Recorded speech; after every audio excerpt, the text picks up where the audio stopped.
या अभंगातून आलिंगनाचा महिमा प्रतिपादन करतात. पण तो कुणाच्या आलिंगनाचा महिमा? जगामध्ये अनेकाचं आलिंगन आपल्याला पाहायला मिळतं. शास्त्राने अनेकाचे आलिंगन सांगितले.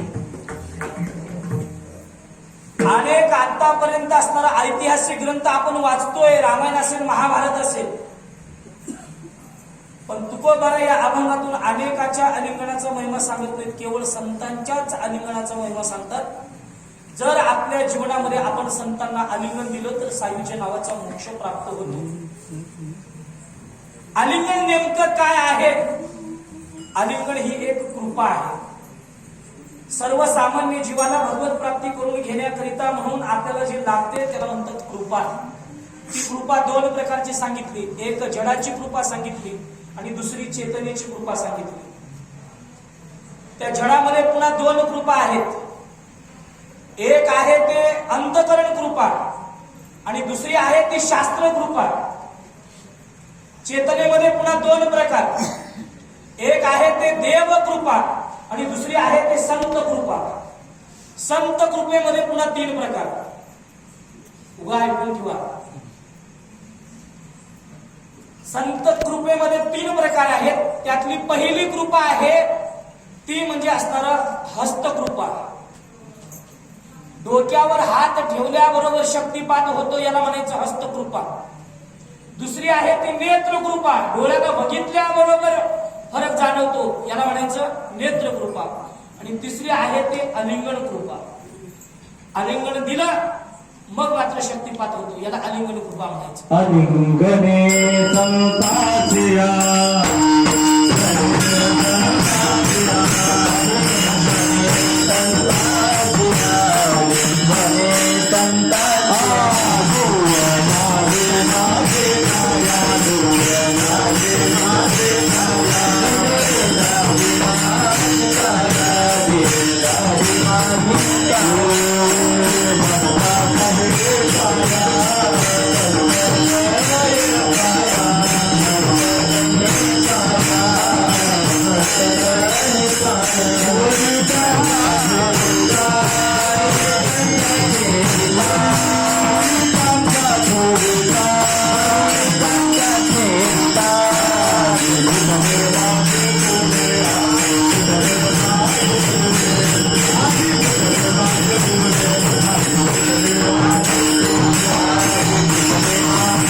आलिंगने संताचिया दिव्य झाली माझी काया, मस्तक हे पायावरी त्यांच्या जीविता.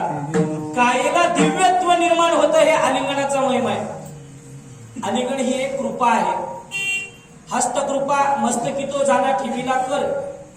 भगवान श्री जगद्गुरु तुकोबारा यांच्या मस्तकावर त्यांच्या श्रीगुरूंनी हात ठेवला आणि मग मात्र शक्तिपात झाला, गुरुकृपा झाली, याला म्हणायचं हस्तकृपा. भगवान श्री ज्ञानोबारांनी अंबाजोगाईच्या राजाच्या मुलीकडे नुसतं डोळ्यांनी पाहिलं. उठ मुला म्हणल्याबरोबर जेही निमिष मात्रे देह पालटिला, स्त्रियेचा तो केला पुरुष उभा. अनेक डॉक्टर निघाले जगात. आता अलीकडे एका अवयवाला एक डॉक्टर आहे. नेत्र तज्ञ, घसा तज्ञ, अजून काय, हृदय तज्ञ. असे एका अवयवावर एक डॉक्टर निघाले. पण असा अजून तज्ञ जन्माला आला नाही ज्याला मुलाची मुलगी करता येते, मुलीचा मुलगा करता येतो. पण ज्ञानोबारांनी नुसतं नेत्रकृपा केली. त्या असणाऱ्या मुलीचा मुलगा झाला, ज्याला म्हणायचं नेत्रकृपा. माझ्या श्री गुरु दादासाहेबांनी नुसतं त्या पाण्याकडे पाहिलं.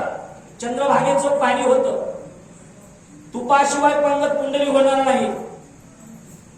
माझ्या दादासाहेबांनी नुसतं त्या पाण्याकडे पाहिल्याबरोबर त्या पाण्याचं तूप, ही सगळ्याच्याच असणाऱ्या डोळ्यामध्ये ताकद नसते, याला म्हणायचं नेत्रकृपा.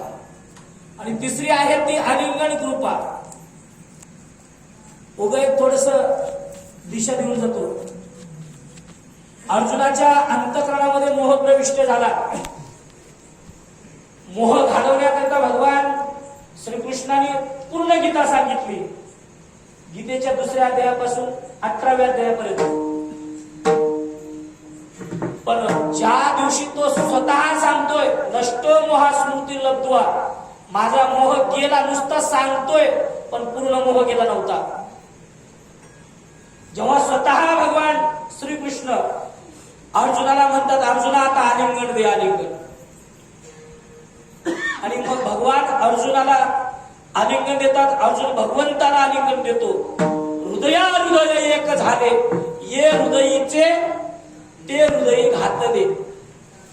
अंतःकरणातली जी ज्ञानज्योत होती अर्जुनाच्या अंतःकरणामध्ये प्रविष्ट केली, मग अर्जुनाचा मोह गेला. ही जी कृपा आहे याला आलिंगन कृपा म्हणतात. भरत चित्रकूटाहून माघारी यायला तयारच नव्हता. प्रभू रामचंद्रांनी आलिंगन दिलं आणि सांगितलं, भरता आता जा. आलिंगन देत असतानाच ज्ञानज्योत प्रविष्ट केली आणि मग तो परत फिरला. कोण? भरत परत आला. हे आलिंगन कृपा. जर जीवनात साधू संतांना जर आपण आलिंगन दिलं तर तसं तरी संतांसोबत आपली आलिंगन कृपा घडणं फार अवघड आहे. पूर्वीच्या काळामध्ये रामरामची पद्धत होती, एकमेकाचा आदर करण्याची पद्धत होती. आता आदरच राहिला नाही. आता आदर झाले. आदर म्हणजे कळतंय की राम राम घातलं तरी मी जुलमावर राम राम. पूर्वीच्या काळामध्ये रामरामची पद्धत नव्हती. प्रथम भेटी आलिंगन, मग चरण बंधावे. अगोदर आल्या बरोबर आलिंगन द्यायचं, कडकडून मिठी मारायची. जर वडील आपल्यापेक्षा वडील असतील मग त्यांच्या चरणावर डोकं ठेवायचं. पूर्वीच्या काळातल्या पद्धती होत्या. जीवनात अशाच पद्धतीचं आलिंगन जर आपण साधू संतांना दिलं तर त्याचा परिणाम होतो काय? मोक्ष, सायुज्यता जोडे. आपल्याला सायुज्य नावाचा मोक्ष प्राप्त होतो. सायुज्य मोक्ष म्हणजे सामान्य नाही. तसे तरी मोक्ष सांगत असताना 4 प्रकारचे सांगितले. मोक्ष हा एक पुरुषार्थ आहे. 4 पुरुषार्थ सांगितले: धर्म, अर्थ, काम आणि मोक्ष. शेवटचा पुरुषार्थ जर कोणता असेल तर तो मोक्ष.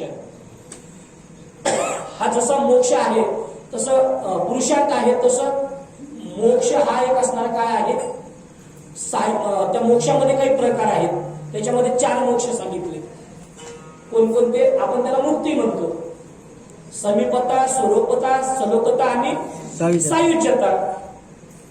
एका एका मुक्तीकरिता एक एक वेगळी साधना सांगितली. अजून एक मुक्ती शोधून काढली आम्ही. कोणती?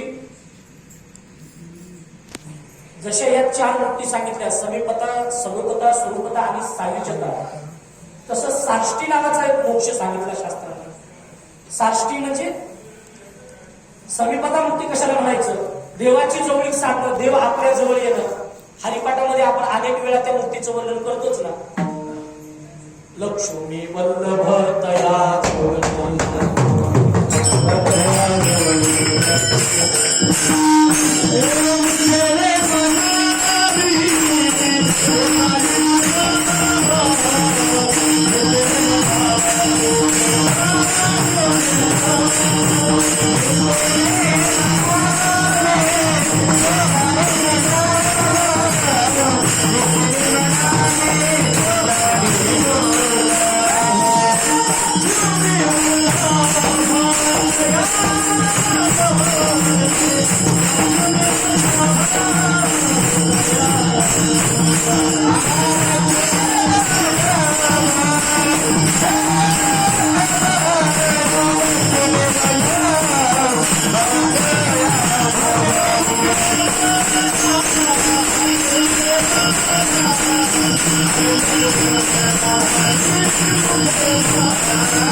लक्ष्मी भगवान परमात्म्याची जवळीक साधणे किंवा आपण भगवंताच्या जवळ जाणे याला काय म्हणायचं? समीपता नावाची मुक्ती. देवाचं सामिप्य प्राप्त होणं, देवाची जवळीक साधणं. याच्याकरता काय करावं? पूर्व काळातलं पुण्य पाहिजे, तर मग देवाची जवळीक साधते. भगवान परमात्मा देवकी मातेच्या उदरामध्ये प्रविष्ट झाले म्हणजे देवकीच्या जवळ आले. उगच नाही देव आले. प्रत्येक माऊलीला वाटतं आमच्या बी घरात ज्ञानोबा तुकोबा जन्माला यावेत, शिवाजी महाराज जन्माला यावेत, पण आपल्या नाही शेजाऱ्याच्या घरात सहज नाही प्राप्त होत. देवकी मातेनं पूर्व काळामध्ये एक मनवंतर काल अन्न पाणी वर्ष करून त्या भगवंताची उपासना सेवा केली, सुत्त पाणी कृष्णीने. आणि त्यांचं जे ते पुण्य होतं ते पुण्य मात्र देवकीला असणार इथे उपयोगाला आलं.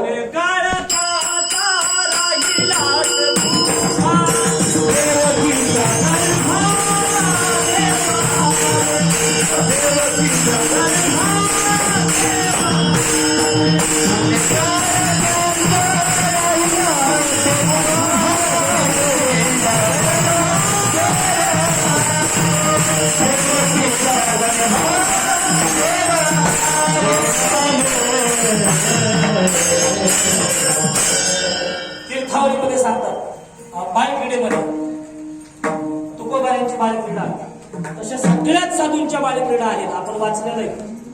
निळोबाऱ्याची बालक्रीडा आहे, ज्ञानोबाऱ्यांची बालक्रीडा आहे, नाथरायांची बालक्रीडा आहे, नामदेवरायांची बालक्रीडा आहे, तशी तुकोबाऱ्यांची बालक्रीडा. तुकोबारा बालक्रीडेमध्ये सांगतात पुण्यकाल त्यांचा राहिलासे उभा, देवकीच्या गर्भा देव आले. देवकीच्या उदरामध्ये भगवान प्रविष्ट झाले, देवकीच्या जवळ आले. का? पुण्यकाल त्यांचा राहिलासे उभा. त्यांचं जे पूर्व पुण्य होतं ते पुण्य मात्र त्यांना उभं राहिलं. याला म्हणायचं समीपता नावाची मुक्ती. दुसरी आहे सलोकता नावाची मुक्ती. देवाचा लोक प्राप्त होणे. रामाची उपासना करा साकेतधाम, कृष्णाची उपासना करा गोलोक, विष्णूची उपासना करा वैकुंठ. वैकुंठ सहज नाही प्राप्त होत. अनेकांना वाटतं वैकुंठाला जावं. काही लोक नाही गेले तरी फोटोवर का होणं लिहतात. काय लिहतात? कोणा नाही का? हॅलो, मी वैकुंठात पोहोचलो. अजिबात नाही. स्वर्गवासी, कैलासवासी, वैकुंठवासी जे जात रोज नाणीत पडायची ते कसं वैकुंठाला जाईल? एवढं सोपं आहे का वैकुंठ? आणि वैकुंठाला जाण्याकरता तप नावाची साधना अंगीकृत करावं लागतं. नुसतं सामान्य तप नाही, ते तप करता करता आपलं जीवाचा नाशही होतो. लागे जीवा नाश करणे, लागे जीवा नाश करणे.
तपाचे सायास, वैकुंठात जायचं असेल तर तप करावं लागतं. सालोक्य नावाची मुक्ती प्राप्त करायचा आहे, देवलोक प्राप्त करायचा आहे, याच्याकरता मात्र जीवनामध्ये तप नावाची साधना पाहिजे. तिसरी असणारा मुक्ती आहे कोणती? स्वरूपता, देवाचं स्वरूप प्राप्त होणं. देवाचं स्वरूप प्राप्त होण्याकरिता आपल्याला त्याचं ध्यान करावं लागेल. तुम्ही ज्याचं ध्यान करत ती अवस्था तुम्हाला प्राप्त होते. गणेश पुराणामध्ये भृशुंडी नावाच्या ऋषीची कथा आलेली आहे. त्या ऋषीला 2 सुंडी फुटल्या होत्या. सोंड माहिती ना? सोंड फुटली होती. कशाला? त्या गणेशाचं चिंतन केल्यामुळे. आपल्याला सुद्धा ते रूप प्राप्त होतं भगवंताचं. त्याच्याकरता काय करावं लागतं? ध्यान नावाची साधना करावी लागते. ध्यानी ध्याता पंढरी राया, मना सहित पालटे काया. ध्यान नावाची साधना केली, त्या भगवंताचं ध्यान केलं, स्वरूप प्राप्त होतं भगवंताचं, भगवत स्वरूपाचा. चौथी मुक्ती आहे कोणती? समीपता, स्वरूपता, सलोकता, साष्टी. साष्टी म्हणजे देवाचं ऐश्वर प्राप्त होणं. देवाचं ऐश्वर प्राप्त होण्याकरिता देवाचे एक नातं जुळावं लागतं. व्यवहारातलं ऐश्वर प्राप्त होण्यासाठी आपण जसं नातं जुळवतो. वारसदार कुणाला म्हणतात? बापाला का पोराला? वारसदार कुणाला म्हणतात? पोराला म्हणतात. हो, आपल्या बापाची जमीन जर आपल्या नावाने करून घ्यायचं असलं तर वारसा हक्कानं काय करावं लागतं? नावं लावावं लागतात. आणि ते कुणाचं? बापाचं आईचं नाव लावावं लागतं आपल्या अगोदर, आणि आपण त्याची वारस म्हणून व्हावं लागतं. वारस म्हणजे मी त्यांचा मुलगा आहे हे सिद्ध करून दाखवावं लागतं. आपल्याला देवाचं ऐश्वर प्राप्त करायचं, याला साष्टी मोक्ष म्हणतात.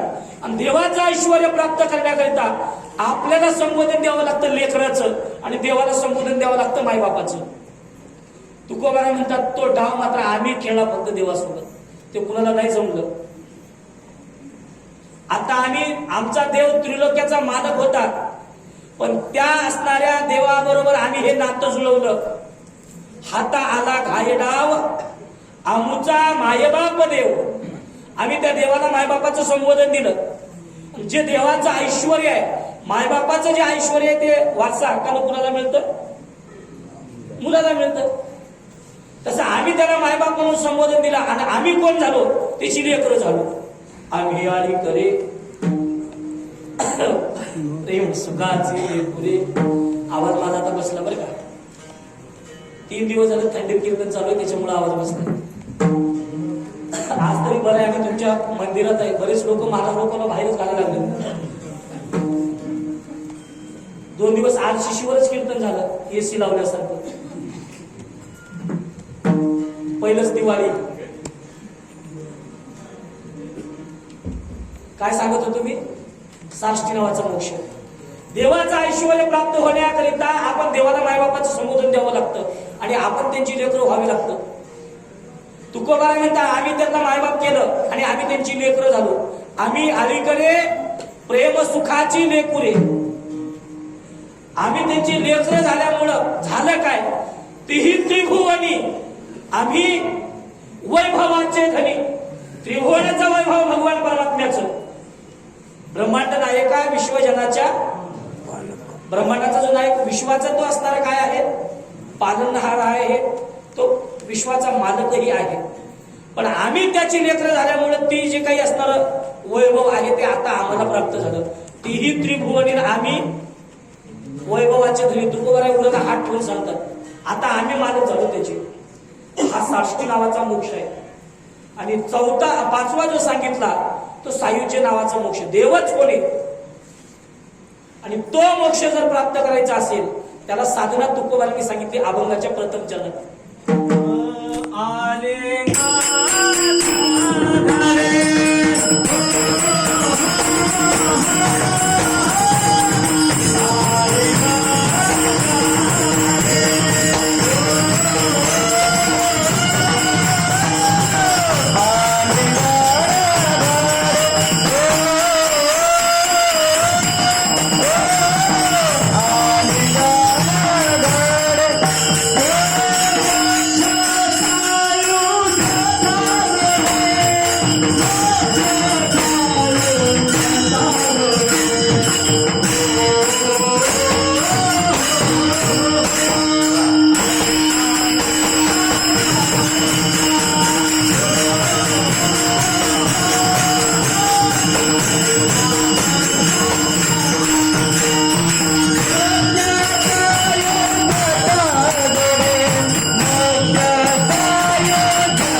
आपल्याला सायुज्य नावाचा मोक्ष प्राप्त व्हावा असं वाटत असेल, देव स्वरूपत्व प्राप्त व्हावं, देवच व्हावं असं वाटत असेल, तर याच्याकरता काय करावं?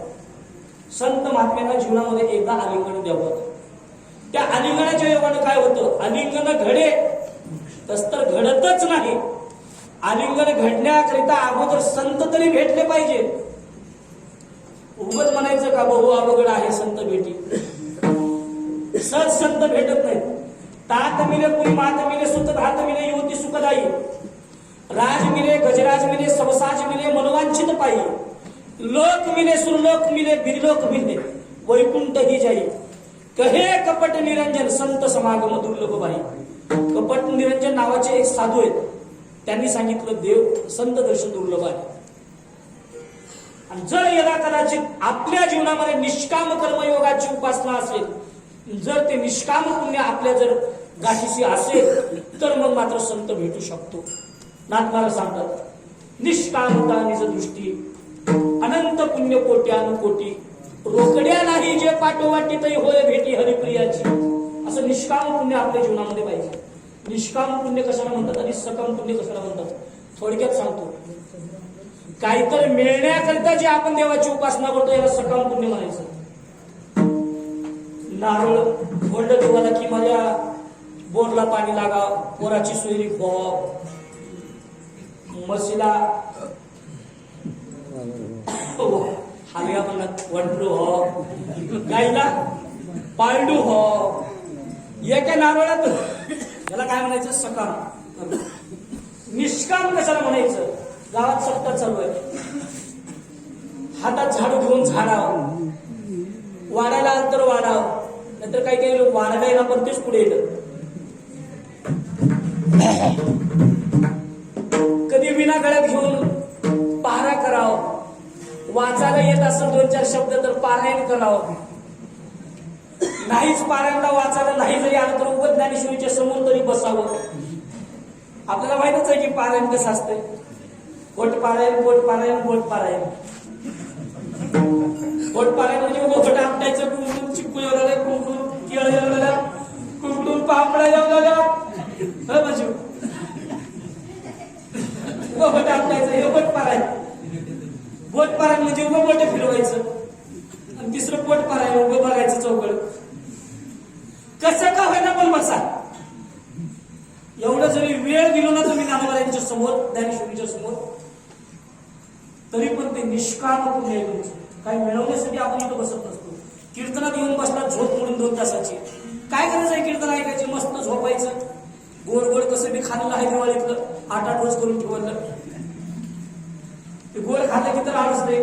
दिवाळीच्या कीर्तनामध्ये, दिवाळीमध्ये जे कीर्तन असते तर कीर्तनकारला काही टेन्शनच राहणार. त्याला काम बोलण्याचा काही संबंधच राहणार लोकांना. पहिलेच गोड खाऊन तर मी लागले राहते पाणी पिऊन पाणी पिऊन. तू किती बी कर वटवट, मी हावणी भरकट म्हणते खाली मारतो. निष्काम पुण्य हे आहे काहीही मनामध्ये इच्छा न ठेवता पुण्यकर्म करणं. आणि त्याच्या योगानं मात्र असणारं निष्काम असणारं पुण्य प्राप्त होतं. आणि असं जर निष्काम पुण्य असेल, ते पुण्य कधीतरी असणारा आपल्याला फल देण्यासाठी इच्छुक असतं, उद्युक्त होतं आणि ते फळाला येतं. तुकोबाने म्हणतात एका दिवशी असंच माझं असणारं पुण्य फळाला आलं आणि मग मला साधू भेटले. पुण्य फळ दे बहुता दिसा. आणि मग योगायोगाने आपण जर असे साधू भेटलेच आपल्या निष्काम कर्मयोगाच्या पुण्याच्या जोरावर, त्यांना आलिंगन द्यावं. तुकोबाने म्हणतात सायुज्य नावाचा मोक्ष प्राप्त होतो. हे कुणाच्या आलिंगनाचा महिमा आहे?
सामान्य जनाचा महिमा नाही, फक्त संतांचा महिमा.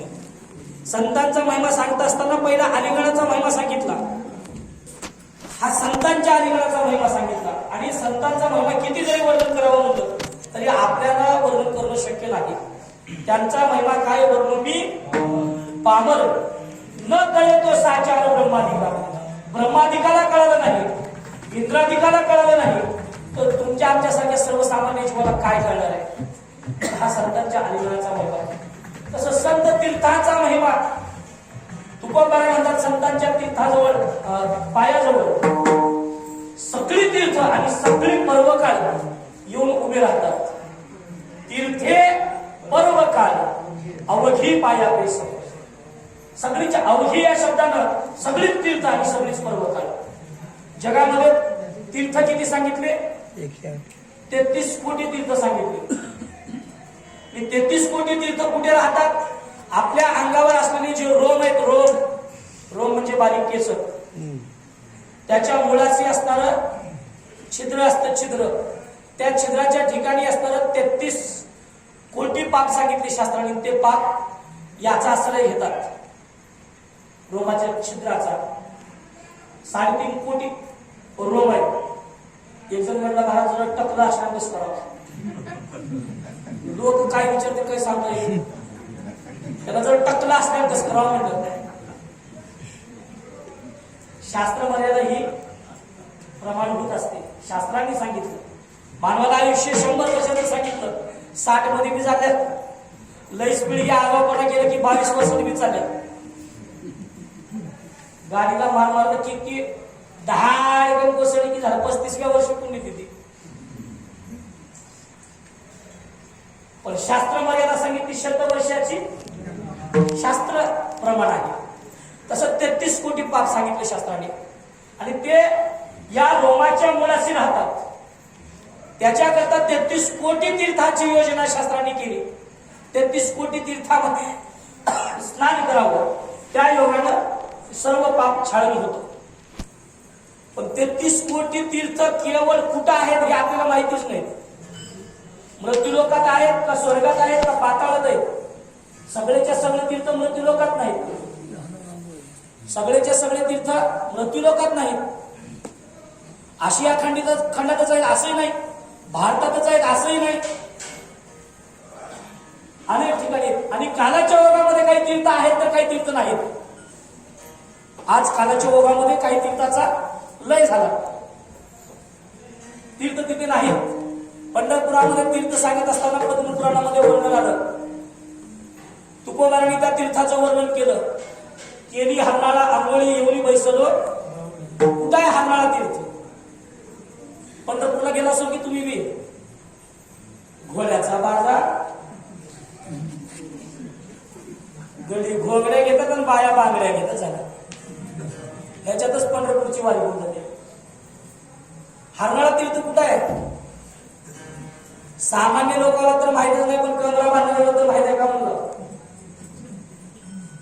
पंढरीचा आपण काय करावं लागतं? पूर्ण अभ्यास करावा लागतो. आपण वारकरी आहोत, आपलं उपास्य दैवत क्षेत्रदैवत कोणतं आहे, ते क्षेत्राचं विशेषत्व, तिथे काय काय आहे. हरणाळा नावाचं तीर्थ आहे, आजही आहे ते. तुम्हाला कोण माहिती करता सांगतो. काळामाती, काळामातीच्या पाठीमागे कृष्णदास महाराजांची समाधी आहे.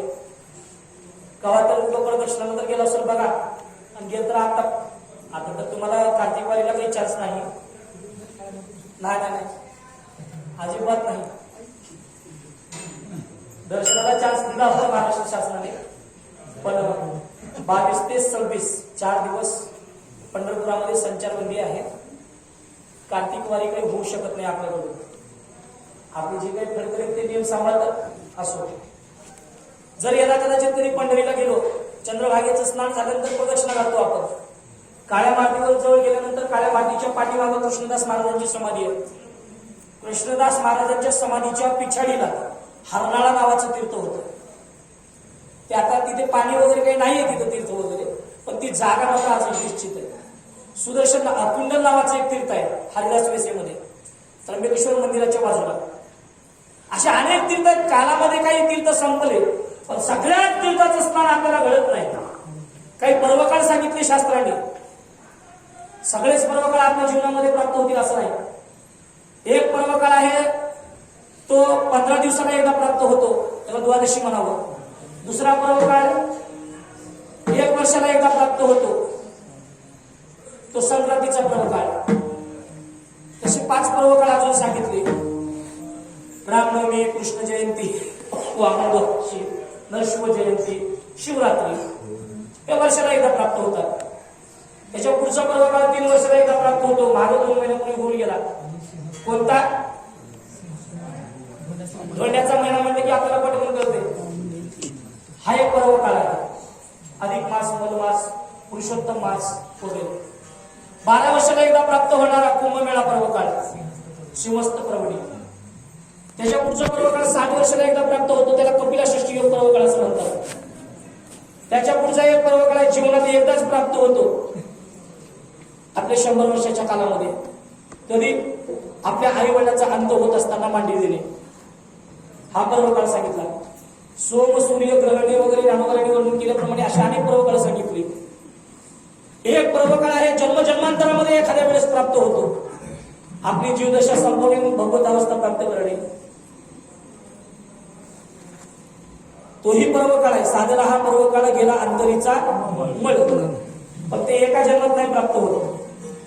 मल विक्षेप आवरणारी दोष निवृत्ती झाल्यानंतर मग असे अनंत पर्वकाळ शास्त्रांनी सांगितले. पण सगळेच तीर्थ, सगळेच पर्वकाळ आपल्या वाट्याला येत नाहीत ना. फक्त संत चरणाचं दर्शन घ्यावं.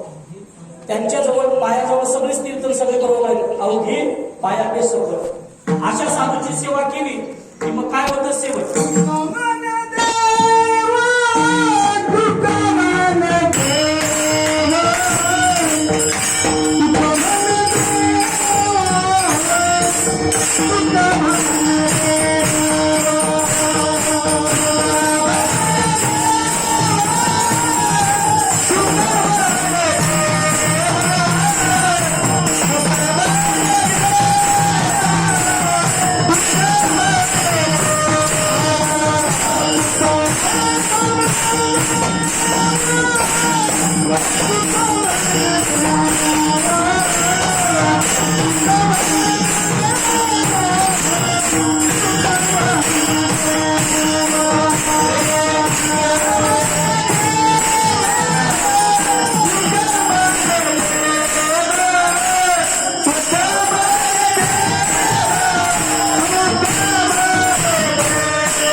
हरी बोला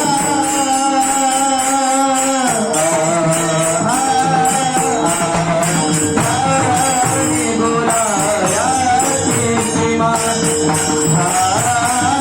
हरी बोला याची सीमा हरी बोला याची सीमा हरी बोला याची सीमा